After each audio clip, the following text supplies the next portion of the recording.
Kakos Facts 256 amanya gangenze Trace mengo na kureltingiddewo ne top 10 countdown nga baneno be bayimbi oba celebrities, in fact they are celebrities nga balemedwa obufumbo ng'obufumbo babayita bafuka kati babayita bufumbo bwalema naye nga tumanyi tetuyinza kunenya abantu nti lwaki obufumbo bwalema because there is this hype of being a celebrity naberawo hype yokuba nti olinamuko kasente and you feel like omusajja tagenda kufuga oba omukazi tagenda kufuga, you feel like you're there in the cloud like sigenda banga nkulwisa kankutandikirawo n'omuyimbi Cinderella Sanyu ngono right now ye president wa umma kiyasoka ne babinsana ne secretary wa kati fina masanyalaze bayina omusajja gwe baagala na awamu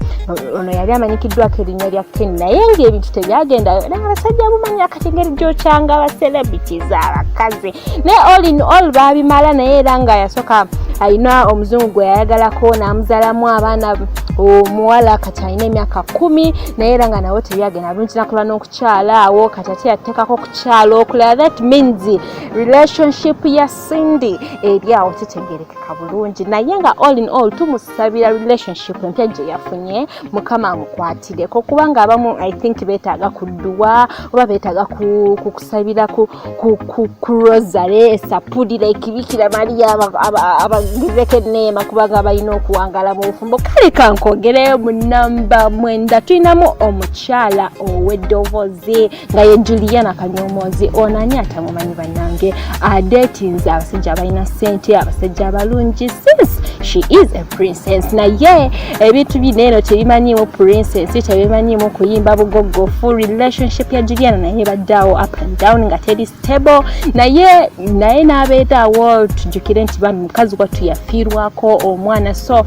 recovering from that situation tekimuberedde mu kyangu naye wetwogerera alina bouncing baby boy tetutayinza kugamba nti oba yafuna spam donor that means there is someone bonking her naye bannange Juliana katusabe since ebintu bye atera be hiding away from the public let's keep it that way naye kyetumusabira nti mukama amukwatire katasobola okuba nti gyali since she's not even that too much in music nowadays I think ali kutryinga kusettlinga so tumusabira birungi byerere ate mu namba 8 tulinamu omuyimbi Irene Namubiru banange ngono tayimbye bitooke ne bigwa mama Irene yasoka na datinga omufaransa wona olufaransa natandika oluyimba n'alwogera je mape bikoze bitya but naye nazala y'abaana be babiri what we think she is so comfortable with it and tulowooza mulimu abamu ababikoowa obukoyi olwa kamanyiro k'abasajja abamu olwa kamanyiro k'obufubo kabeera mu bufumbo so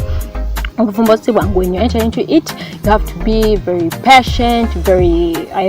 humble down to earth like I think Irene Echamulema and I think tali ready kubeera insulted because of marriage damn chokanga Irene Namubiru ebibye kati no ali mu music akolidde naye ye yasalawo kufocusinga mu music as long as edobozi chalina so tugenze ku namba 7 nga mulimu Sasha Brighton tanyiridde dange Sasha Brighton naye ng'okunyirira kuneeno wano womanyira nti okunyirira sikwe kufumba Sasha Brighton erijanyirira mutayinza gamba nti ate bufumbo bwalema yasookako n'agendako ku bantu bangi nnyo betu tamanyo bakati onaagwa mu category ki kuba ndowooza neeno Sasha agijjamu I think Sasha Brighton yatusukkako ku eno level kubanga tumanyi Herbert Shonga ne badetingawo naye abasajja ababbe tebanyuma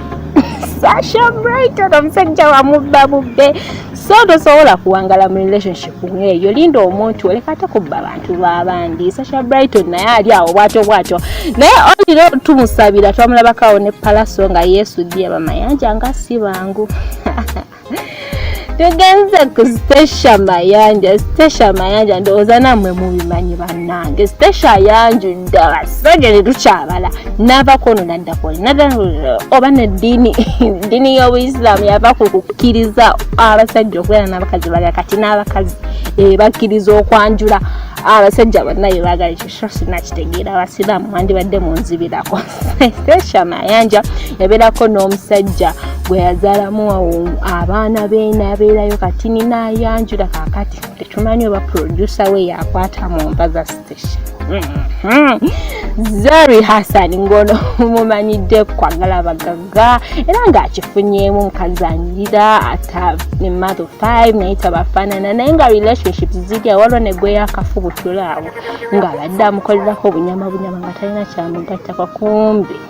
yagendako ne wa German Platinums n'alumba TZ kwegamba aba Uganda mwali temwina kimumugamba n'alumbako ne ku nsi endala labo baanaasetolinga naye nga wa ebintu bya relationship mukama waba yakuwadde ofukamiranga n'omusinza kubanga byo si byangu kakati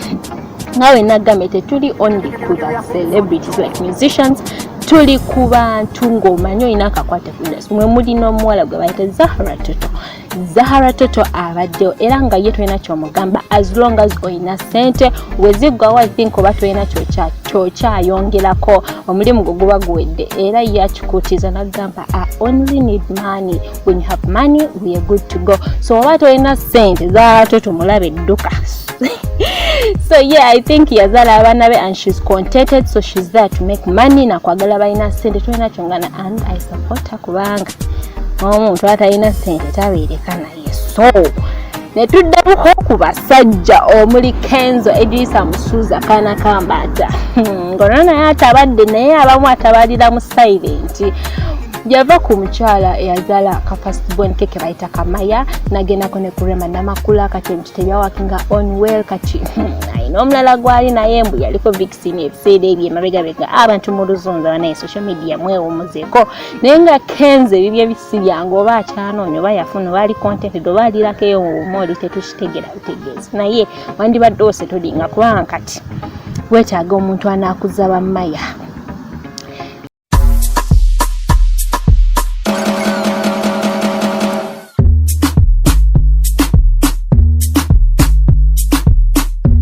So number 1 nga tumaliriza tulese kabaka oba kamenyo abaliddemu akendo ye musajja Daddy Andre ngono mumanyi kukulira abantu mu studio enga Daddy Andre kyekikuliisa abaana abandi mu studio lwaki tosetolinga wali ofunye akakazi akalungi kanina Rose kale wadde anje akatatumba alitafumba tayozango ye wandibadde ekintu ekikwata mpola nina Rose naye lwakubanga ate ebyavayo nabyo tebyategeerekeka. All in all Daddy Andre ye yakikuba yatusuka ku kyovola ba rankings on our top 10 countdown nga ye namba emu akikutte ate agenda kiwanikira ddala. I believe Daddy Andre si wakusaaga Dagawere tuyinza ku blaming abantu for why they don't settle in marriage kubanga si wangu. It's something that you have to decide. Like go take in the time, sit down and decide no gamba yeah I'm good to go. Temala gabukira bituntu because I have to settle like mujja kukakana muduseyo amanya ganga sigalenze chase nencha baleetera zi count down endala tovako.